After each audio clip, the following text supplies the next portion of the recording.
You know that feeling when you're trying to describe what it's like to be alive right now, with all these crises happening at once? It's a lot.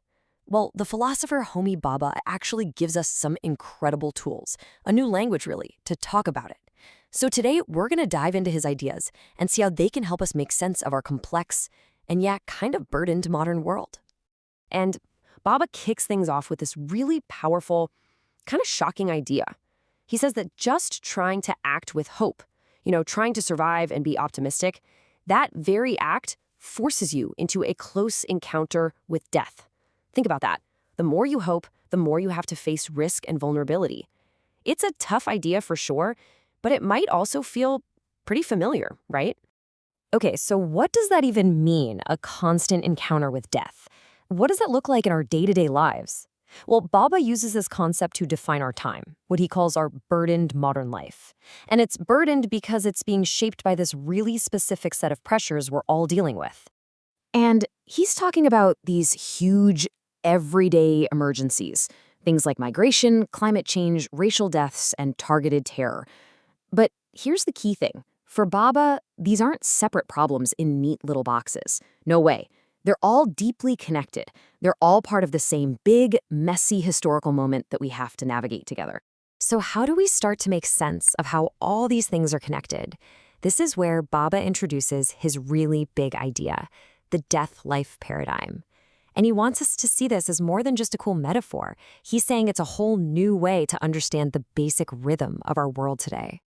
And the core of it is this. Baba says we need to stop thinking about death and life as total opposites. Instead, he sees them existing in this constant, tense, side-by-side proximity. So on one side, you've got everything that feels like death, risk, vulnerability, negation, that feeling of the void. And right next to it, you have life, hope, survival, optimism. They're not separate. They're always right there, pushing and pulling against each other. And this isn't just some abstract philosophical thing.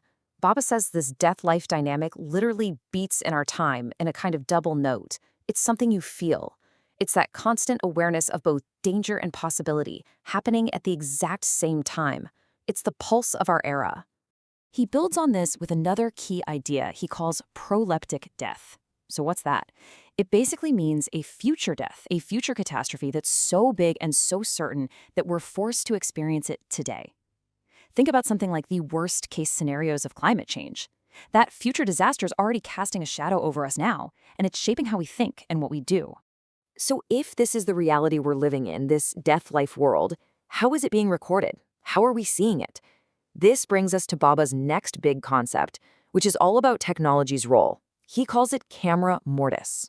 And Baba asks a really direct question.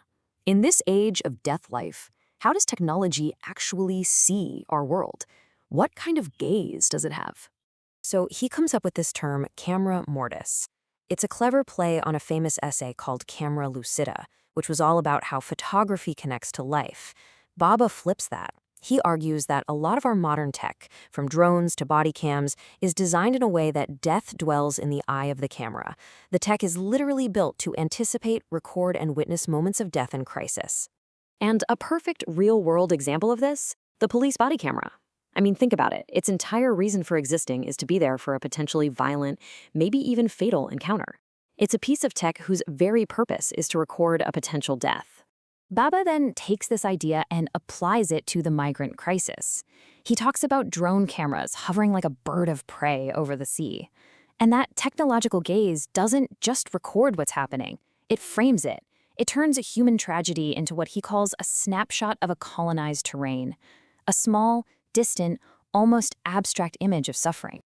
Okay, so Baba has laid out a pretty intense diagnosis of our times. The question is, what do we do about it? Where's the hope?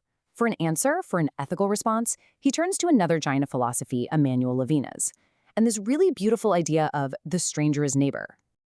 And Levinas gives us this profound idea that really turns our usual thinking upside down. He suggests our most important ethical connection isn't necessarily with our friends or our family.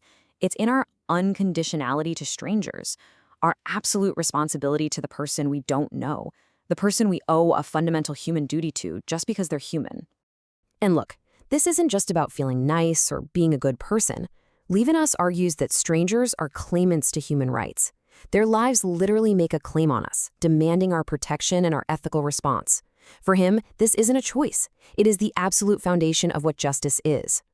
Right, so if we have this incredibly deep, unconditional duty to the stranger, what does that do to our ideas about nations and borders and laws?